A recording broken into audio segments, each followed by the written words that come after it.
नमस्कार दोस्तों, आज हम एमसीक्यू की प्रैक्टिस करने वाले हैं। हम 9th क्लास का जो भारतीय वसंत गीति ही उस पर हमने काफ़ी सारी इंपॉर्टेंट एमसीक्यू के क्वेश्चन बनाए हैं। तो चलिए हम प्रैक्टिस करते हैं, क्योंकि फर्स्ट टर्म का जो पेपर है पूरा एमसीक्यू रहने वाला है। अभी पेपर कैसे रहता है उसके ऊपर हमने अलग सा वीडियो बनाया है, आप वो देख सकते हो। प्लेलिस्ट में जाइए, वहाँ आपको मिल जाएगी। ठीक है, तो भाषिक कार्य, उसे भाषिक कार्य कहते हैं। और इसमें हमने 2 क्वेश्चन कवर किए हैं, भाषिक कार्य का भी और दूसरा है सिमिलर वर्ड, पर्यायवाची शब्द का भी क्वेश्चन हमने इसमें कवर किया है। तो चलिए शुरुआत करते हैं। तो भारतीय वसंत गीति ही इस चैप्टर के क्वेश्चन, और वो भी एमसीक्यू। तो चलिए, तो यहाँ क्वेश्चन क्या है, नवीनाम वीणाम अनयोः पदयोः विशेषण पदम किम। तो आपको विशेषण पद ढूंढना है।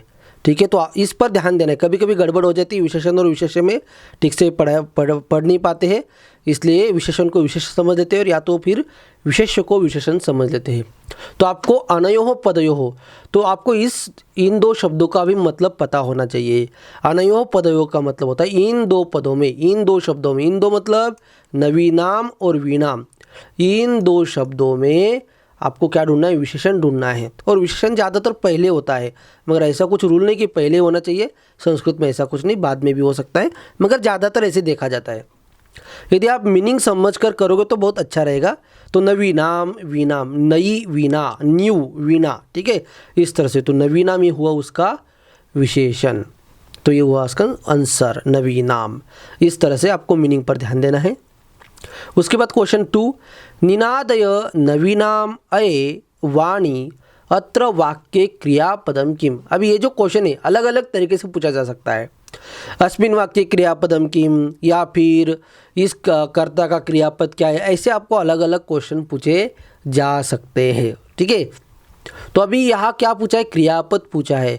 तो क्रियापद मतलब क्या है, जो 5 लकारों में चलता है। तो हमें देखना है यहाँ 5 लकारों में कौन सा, मतलब लकारों में कौन सा शब्द दिख रहा है। तो लकारों में सिर्फ हमें निनादय ऐसा दिख रहा है, बजाओ, लोट लकार। ठीक है, बाकी सब विभक्तियाँ है। तो इस तरह से निनादय उसका आंसर हो गया। उसके बाद क्वेश्चन 3 है, सरस्वती इत्यस्य पदस्य पर्याय पदम किम। तो आपको यहाँ पर्याय पद बताना है। पर्याय पद का मतलब होता है सिमिलर वर्ड। तो सरस्वती, इसके लिए हमें चैप्टर पता होना चाहिए। अभी सरस्वती का पर्याय शब्द चैप्टर में क्या दिया है, वाणी दिया है। ठीक है, तो इसलिए वही उसका आंसर हो जाता है। वाणी के लिए, वाणी मतलब सरस्वती की जगह पर वाणी इस तरह का शब्द कवि ने यूज़ किया है। आपको इस क्वेश्चन को अलग तरीके से भी पूछा जा सकता है। सरस्वती इत्यर्थे अत्र किम पदम प्रयुक्तम। आपको इसे अलग अलग तरीके से पूछा जा सकता है। मगर मतलब जो होता है, मीनिंग जो होता है वो सेम। इत्यर्थे किम पदम या फिर पर्याय पदम, ये दोनों का आंसर सेम है। ठीक है, तो इसका आंसर हुआ वाणी। उसके बाद है सरसाः रसालाः अनयोः पदयोः विशेषण पदम किम। अभी आपको यह विशेषण ढूंढना है।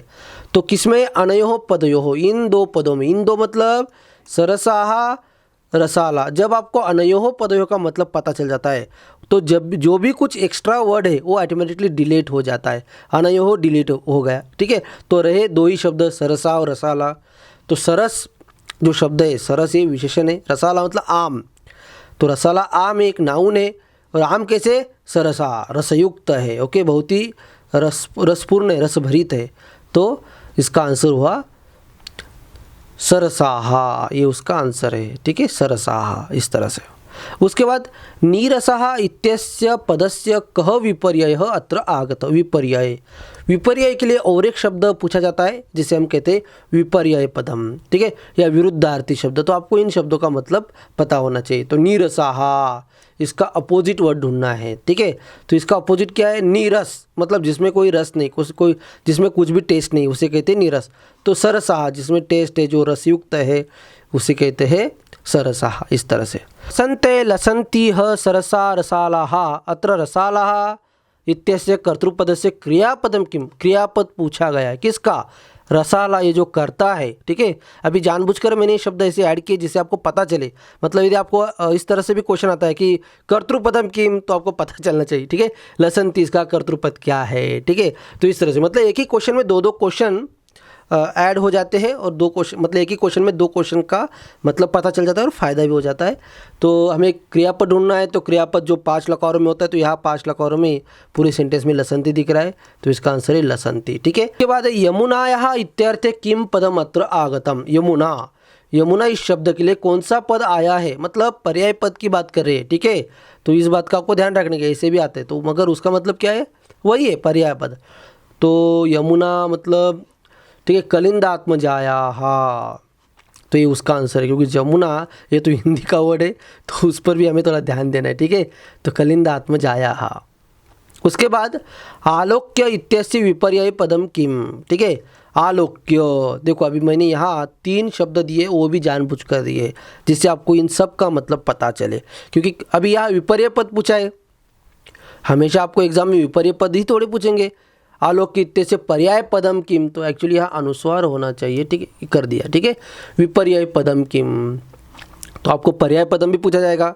तो आलोक्य, अभी इसका अपोजिट और क्या है, पहले आलोक्य का मतलब पता होना चाहिए। आलोक्य मतलब देखकर, तो श्रुत्वा। ठीक है, अभी अवलोक्य और दृष्टवा इन दोनों का मतलब देखकर होता है, तो ये आपको पता होना चाहिए, क्योंकि एग्जाम में पूछा जाता है दृष्टवा इत्यर्थे किम पदम अत्र आगतम, आलोक्य इत्यर्थे किम पदम आगतम, तो ये इनका आपको ध्यान रखना है। ठीक है, श्रुत्वा मतलब सुनकर, आलोक्य मतलब देखकर, ये हो गए अपोजिट। तो हाँ, ये तो इस तरह से गड़बड़ नहीं होनी चाहिए। तो यहाँ जो है ये 2 आंसर नहीं है, श्रुत्वा आंसर है। ठीक है, यहाँ टिक किया था मगर वो अलग पर्पज़ के लिए, तो कन्फ्यूजन नहीं है। ठीक है, तो आलोक्य का आंसर जो है वो श्रुत्वा है। ठीक है, आलोक्य श्रुत्वा। नताम पंक्तिम अनयोः पदयोः विशेष्य पदम किम। देखो अभी आपको विशेष्य पद, ठीक है, क्वेश्चन पूरा पढ़ो तो आपको पता चलेगा कि क्या पूछा है। तो अनयोः पदयोः, इन 2 शब्दों में, इन 2 मतलब नताम और पंक्तिम, इन 2 शब्दों में क्या पूछा है आपको, विशेष्य। ओके, एडजेक्टिव नहीं पूछा है, नाउन पूछा है, विशेष्य नाउन। ठीक है, तो नताम मतलब झुकी हुई और पंक्ति, तो पंक्ति हुआ, पंक्ति मतलब लाइन, तो लाइन कैसी, मतलब जो जो लताएं हैं उनकी जो पंक्ति कैसी है वो झुकी हुई है, ऐसा उसका मतलब है। ठीक है, तो पंक्तिम ये उसका आंसर हुआ। ठीक है, पंक्तिम। उसके बाद शनै शनै इत्यस्य पर्याय पदम किम, तो हमें यहाँ पर्याय पद ढूंढना है और वो भी शनै शनै का। ठीक है, अभी मैंने यहाँ वापस जानबूझकर 2 शब्द ऐसे दिए जिनकी हमें ज़रूरत पड़ने वाली है बाद में। ठीक है, क्योंकि मैं एक ही क्वेश्चन में 2-3 क्वेश्चन कवर कर रहा हूँ, ज़्यादातर ऐसे कोशिश कर रहा हूँ। तो शनै शनै मतलब धीरे धीरे, तो यहाँ इसका आंसर है मंदम मंदम। मगर ये जो शीघ्रम है और त्वरितम, इनका मतलब आपको पता होना चाहिए।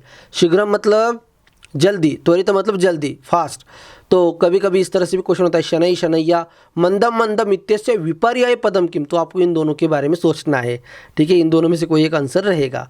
मंदम मतलब मंदम मंदम मतलब धीरे धीरे, शीघ्रम त्वरित मतलब जल्दी। ठीक है, तो इस तरह से आपको ध्यान रखना है। तो इसका आंसर जो है शनै शनै का मंदम मंदम है। उसके बाद है पादपे इत्यस्य पर्याय पदम किम, अभी आपको यहाँ पर्याय पद पूछा है। ठीक है, सिमिलर वर्ड, तो पादपे मतलब वृक्ष पर, तो यहाँ उसका आंसर वृक्ष हो जाएगा। ठीक है, ठीक है। उसके बाद है मलिनाम अलीनाम अनयोः पदयोः विशेषण पदम किम, अभी यहाँ हमें विशेषण पूछा है। अनयोः पद ये बार बार आ रहा है तो आपको पता हो जाएगा। ठीक है, तो इन दोनों में विशेषण क्या है, तो मलिनाम, मलिन मतलब काले रंग वाले। ठीक है, अलीनाम भौरे, अलीना मतलब भौरे। ठीक है, तो मलिनाम इसका आंसर क्या होगा, विशेषण पूछा है ना, तो मलिनाम ये विशेषण है। अभी अलीनाम तो ये तो उसी के बारे में पूछा है। ठीक है, इसका विशेषण पूछा है अलीनाम का, तो अलीनाम तो आंसर नहीं है। तो अलीनाम का पर्याय शब्द भ्रमरा नाम है, तो ये आपको ध्यान रखना है। ठीक है, अभी फिलहाल ये तो आंसर नहीं है, मगर यदि आपको अलीनाम का पर्याय शब्द पूछा जाएगा तो भ्रमरा नाम ये उसका आंसर है, क्योंकि भंवरे, भ्रमर भी भंवरे। ठीक है, तो फिलहाल इसका आंसर जो है मलिनाम है। उसके बाद है पुष्पम इत्यस्य पर्याय पदम किम, तो पुष्पम, पुष्पम मतलब फूल, तो सुमम। ठीक है, उसके बाद जो है चलेद उच्छलेद कांत सलिलम, सलीलम, अत्र सलिलम इत्यस्य कर्तृपदम, सलिलम इत्यस्य कर्तृपदस्य क्रियापदम किम, हमें यहाँ क्रियापद पूछा है, मगर किसका, सलिलम का। तो सलिलम का क्रियापद क्या है, उच्छलित, यहाँ एक ही क्रियापद है। एक्चुअली यहाँ चले थे और उच्छलित भी है, मगर ऑप्शन में 3 है, और उसके लिए हमें ये भी देखना है कि सलीलम, सलीलम मतलब पानी, वाटर। ठीक है, तो आपको उसके बारे में पूछा जा सकता है कि जलम इत्यर्थे किम पदम अत्र आगतम, तो सलीलम। ठीक है, तो ये आपको ध्यान रखना है, सलीलम। और सलीलम मतलब सलीलम उच्छलेत, उछल उठे, ऐसा उसका मतलब है। चले तो पहले वाले लाइन का क्रियापद है, तो यहाँ उसका कोई काम नहीं है। तो थोड़ा सा मीनिंग पर ध्यान देना है, बाकी कुछ नहीं। तो यहाँ उच्छलित उसका आंसर है फिलहाल तो सलीलम का।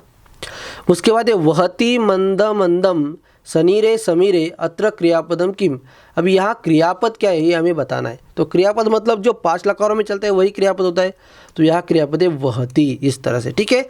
तो आज हमने इस तरह से फर्स्ट चैप्टर के एमसीक्यू समझ लिए हैं, उसकी प्रैक्टिस की है, और भी आगे वाले वीडियो पर हम काम करने वाले हैं। उसके भी वीडियो जल्द से जल्द आपके सेवा में आने वाले हैं। तो आज के लिए इतना ही। और आप यदि प्रैक्टिस करना चाहते हो एमसीक्यू की, तो आप हमारा ज्ञान ऐप जरूर डाउनलोड कीजिए। धन्यवाद।